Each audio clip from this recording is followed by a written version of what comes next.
inangaan at pinasalamatan. Bigyan po natin ng pasasalamat at palakpak. Ako muna mauuna.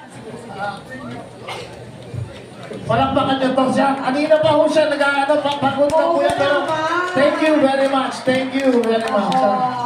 Yes, thank you, thank you. Kanina pa yan. Oo, maraming salamat po. Thank you.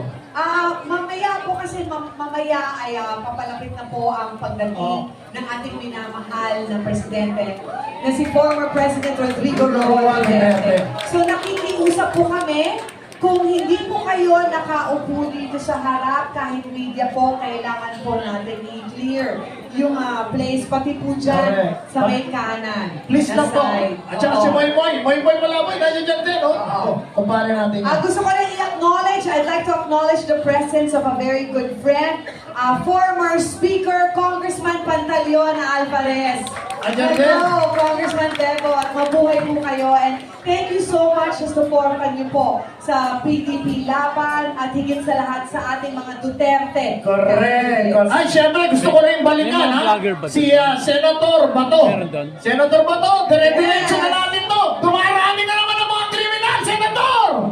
Oo, mga Ang dami na naman, Senator, ano? Di ba? Suportahan natin yan. Yes.